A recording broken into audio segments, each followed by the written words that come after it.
All right, ladies and gentlemen, we're looking at 3.3, which is proving lines are parallel. So this is the exact opposite of what we were talking about before. What we're going to do is we are going to use the corresponding angle theorem, but we're going to use the converse. And the converse is going to be able to tell us if the two lines are parallel, if we know that the corresponding angles are congruent. And we're going to use the alternate interior angle theorem, which is going to converse, which is going to tell us if those alternate interior angles are congruent, that the lines are parallel. And we're going to use alternate exterior angle theorem, converse theorem, which is going to tell us if the alternate exterior angles are congruent and the lines are parallel. And we're going to use the consecutive interior angle converse. Two lines are cut by a transversal so that the consecutive interior angles are supplementary, then the lines are parallel. So we're going to look at this first proof. We're going to prove angle 1 is congruent to angle 2. We're given that, and we're going to prove that K is parallel to H. So first we're going to say angle 1 is congruent to angle 2 given.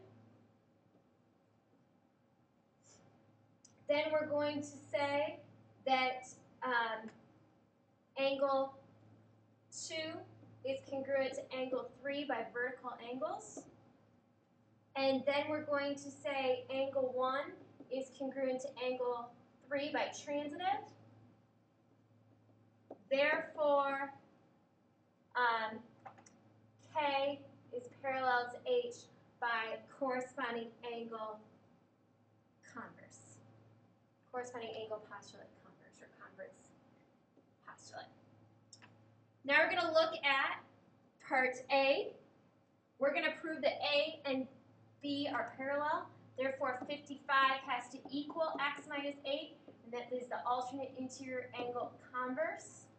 So we're going to add 8 to both sides, and we're going to say 63 equals x. Part B is also the alternate interior angle converse. So 127 has to equal 5x plus 2.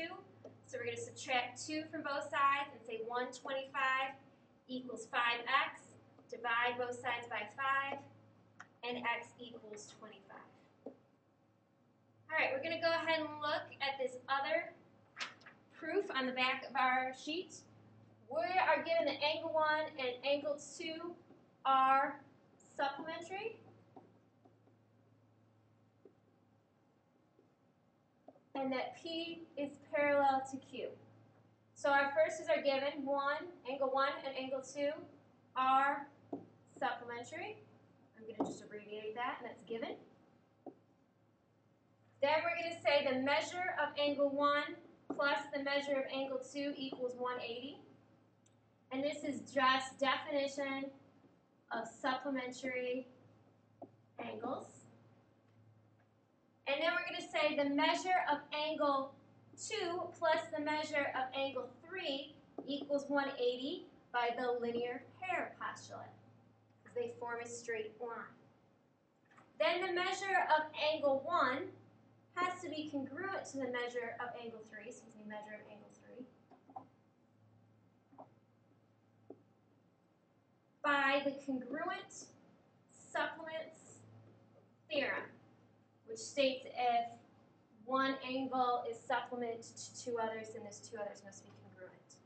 Therefore, we've proven that P is parallel to Q by the alternate interior angle converse.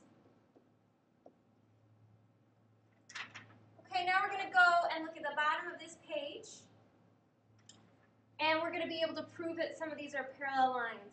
These are corresponding angles, so to prove A is parallel to B, they must be equal to each other. We divide both sides by 8, and we get x equals 7.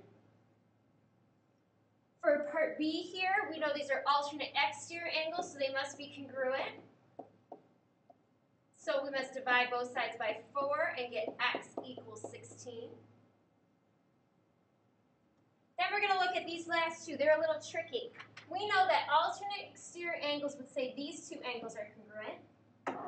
And we know that these two angles are supplementary. So 105 plus 4x plus 3 must equal 180. because if those two angles are equal, then that one must be supplementary to both of them. Therefore, we get 108 plus 4x equals 180. Then we're going to subtract 108 from both sides. And we get 4x equals 72. We divide both sides by 4, and we're going to get x equals 18. Now for this other one, we know that these two angles are congruent by alternate exterior angles, and then we know these two are supplementary by linear parapostulate, so those must be supplementary to each other.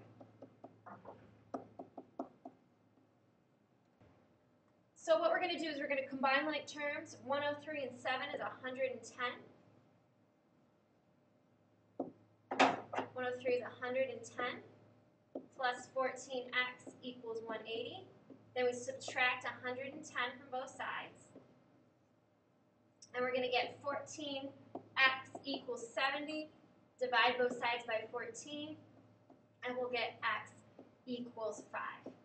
So the real point of all of this stuff is just to remember, if you're trying to prove things are parallel, you're going to use the converse. If you already know they're parallel, you're going to use the regular one.